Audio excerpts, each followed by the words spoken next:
Welcome to Week 8 summary for the online course Fundamentals of Electronic Materials and Devices. In this week, we will continue our discussion on optoelectronic devices. We'll focus on devices where we shine light and this produces electrons and holes or charge carriers. The first device that we are going to see are photodetectors. Photodetectors are those that convert incident light at specific wavelengths into electron and hole pairs. So when we saw that when we shine light, the light is absorbed by the semiconductor. This absorption can lead to transitions from valence band to conduction band. These are called interband transitions. You could also have defects in the semiconductor, which means we can have transitions from the impurity states to the bands. And in terms of certain devices like Schottky junctions, we can also have a transition across the barrier height. Based on these, we have different kinds of photodetectors.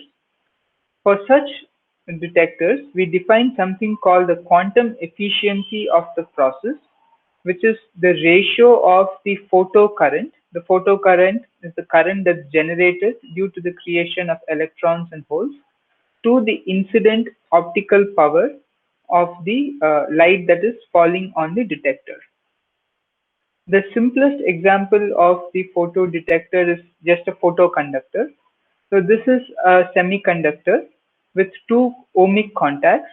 The semiconductor can either be an intrinsic material or it could be extrinsic, which means it also has defect states. So when we shine light, electrons and holes are created. This in turn changes the conductivity of the semiconductor and the change in conductivity is measured. The photoconductor works at specific wavelengths which depends upon either the band gap of the semiconductor or in the case of transitions from impurity levels, the energy level of these impurities. A more commonly used photodetector is the photodiode. These are typically p-n junctions, or more commonly, p-i-n junctions are used, where the I stands for the intrinsic region. So in these kinds of devices, the p and n regions are very thin. The majority of the device is essentially intrinsic, so that this is the region where the maximum amount of light is absorbed. So electrons and holes are created in this intrinsic region. The photodiode is operated in reverse bias so that the holes and the electrons are essentially separated so that we get a current, and the current is proportional to how much light is incident on the diode.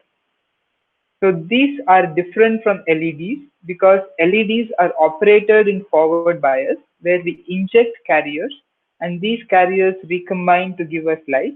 In the case of photodiodes, they are operated in reverse bias so that when light falls, charge carriers are generated and this leads to an increase in current. Most of the photodetectors have a detection wavelength based upon the band gap of the semiconductor. In the case of Schottky junction diodes, if the energy of the incident light is greater than the band gap, the light is absorbed by the semiconductor and we get carriers that are generated. On the other hand, if the energy of the light is less than the band gap but more than the Schottky barrier, then the electrons are absorbed from the metal and are essentially transitioned to the semiconductor. This process is called internal photoemission, which means a Schottky junction based photodetector has a wider detection range when compared to either a photoconductor or a p-n junction based photodetector. We'll now look at the next kind of optoelectronic devices, which are photovoltaics or solar cells. So these are based on absorbing the incident solar radiation and producing charge carriers. If you look at the solar spectrum, it is distributed over a wide energy or a wavelength range. The maximum is in the visible region, but there is also a large distribution in the IR and also some distribution in the UV region. A solar cell is nothing but a PN junction. So when sunlight falls on the PN junction, we saw that the sunlight has wavelengths going all the way from UV to IR. Different wavelengths are absorbed in different regions, and these generate carriers. Because we have a PN junction, there is a built-in electric field which tends to separate these carriers, and then these carriers can then be detected by an external circuit. We normally model a solar cell as a diode with an external load, which is the resistor. So when light falls on the solar cell, we generate electrons and holes. If there was no external resistance, if we assume that the solar cell is shorted, whatever light that falls is essentially converted into current.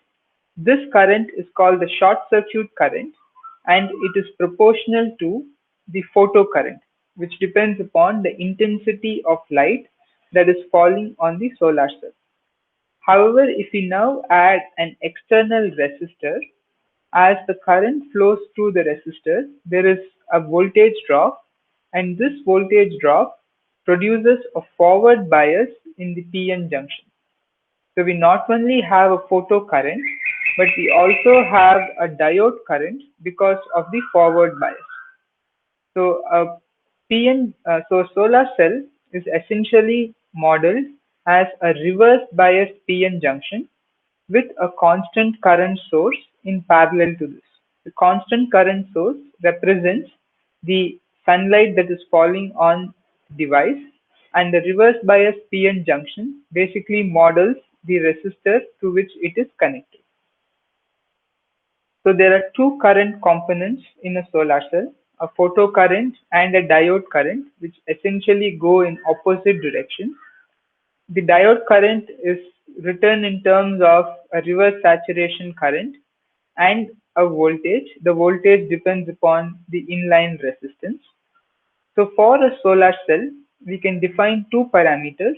One is the open circuit voltage, where the net current is zero, and the open circuit voltage depends upon both the photocurrent and the reverse saturation current. We can also define a short circuit current when the voltage is zero, and this is nothing but IPH, or the photocurrent. There are different solar cell materials that are available.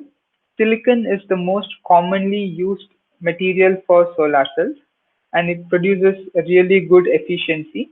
Typical efficiencies are somewhere between 16 to 20%, and there are a wide variety of other materials that are available. This list given here is not exhaustive, and recently a lot of other new materials have been discovered, especially for solar cells.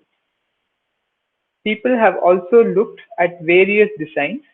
So one way is to replace the PN junction with a heterojunction solar cell that will again improve the light absorption. We can have tandem solar cells where these are two solar cells with different back gaps, and they are stacked in such a way in order to maximize the light absorption.